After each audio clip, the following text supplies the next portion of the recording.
A few months ago, wherever industry rolled out the materials of war, a plea for help went up. Above the clamor of heavy cranes, the call came clear. Along 1,000 docks where idle ships awaited cargoes held up by labor shortage, the call persisted. At Ford's Willow Run near Detroit, manpower shortage had early become a problem. From its overworked trackless trains to its assembly line, the need for workers had risen sharply. And Willow Run, the world's largest plant producing a single item, the B-24, had a goal of 1 bomber an hour, a goal impossible to reach with manpower alone. Today, with that elusive goal achieved, Ford pays tribute to the women whose help made it possible, to American women everywhere, whose valor on the industrial front has sped the day of victory. Staunch were our modern women as they answered their country's call, and in the uniform of the WAC and other services, released thousands of men for duty at the front.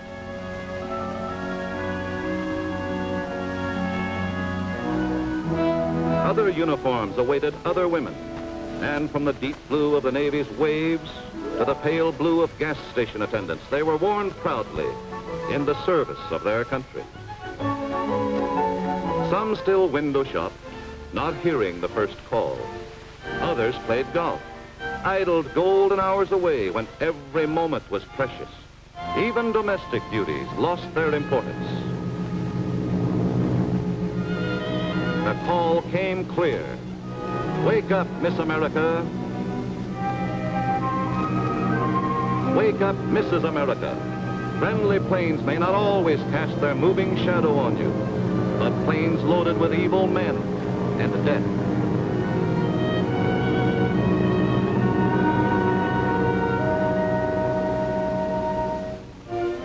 That was the call for help, which was still echoing in the Detroit area when women began to respond, convinced they could do factory work or anything within their strength that men could do for Uncle Sam. They wore a new badge, a badge not only of courage, but of achievement. These women who had never worked outside their own homes before. As the demand for men was as limitless as global boundaries, this punch press stalwart was but one of thousands needed at the front. And that's where he is right now, released with others by American women workers.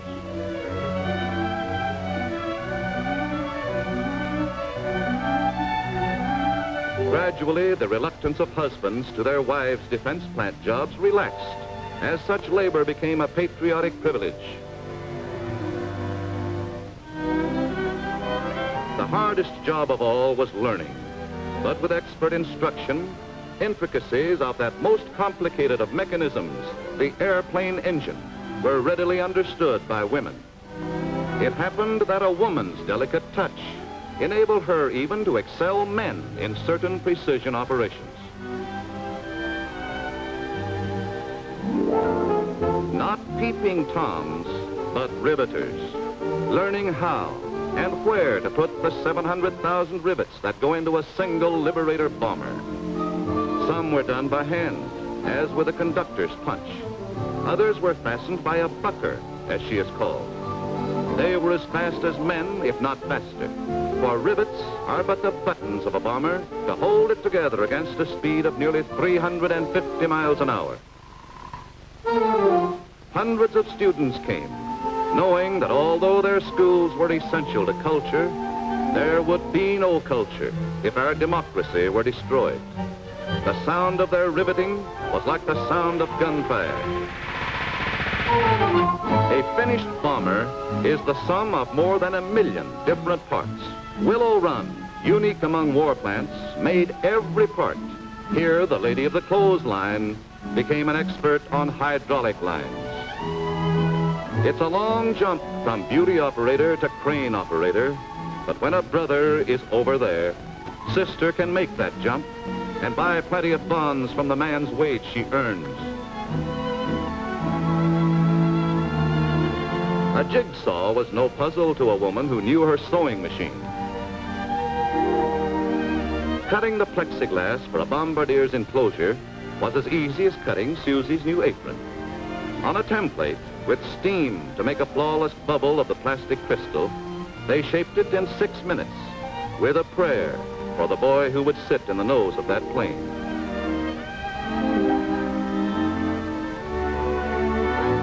And now the 6 minutes are up, and the transparent enclosure is as fit for the bombardier's clear eyes as it is stout to buffet the terrific winds a bomber creates in his flight.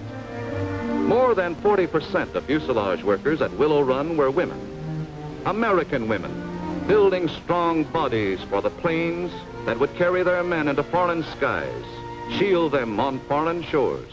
Dietitians supervised the meals which were served the women at cost and which compared with the best of urban restaurant fare.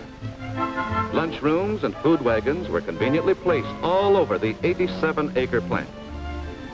For mental digestion, the training school library provided relaxation and books for study.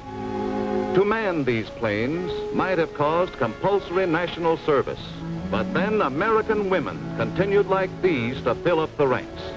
Under the supervision of experts, women installed the wiring which women assembled, while the boys at the front sang a new version of the old song, "The girl I left behind has the job I left behind, and she can have it too, till Johnny comes marching home again." Jigs like these worked as willingly for women as for men.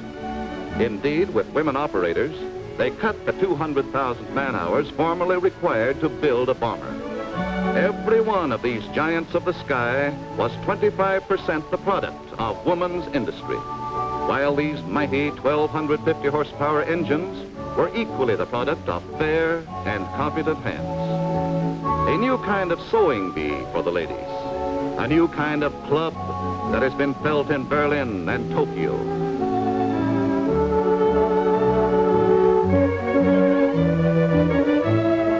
Sections are lowered into position by cranes, for the operation of which women were needed, while below, women's hands guide pendant tons as fearlessly as men could do it.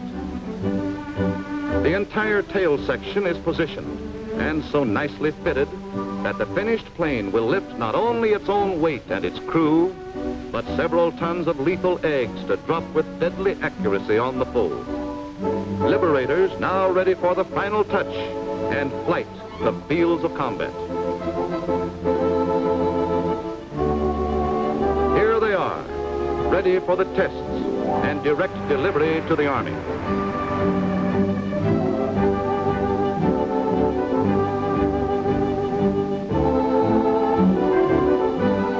Straight from the liberty-loving hands of American men and women, these ships carry a nation's hopes and an enemy's fears. Made in a free nation, they fly in free skies, while from endless assembly lines, ever more and more liberating eagles take to the air, till the global skies are darkened by their mighty wings.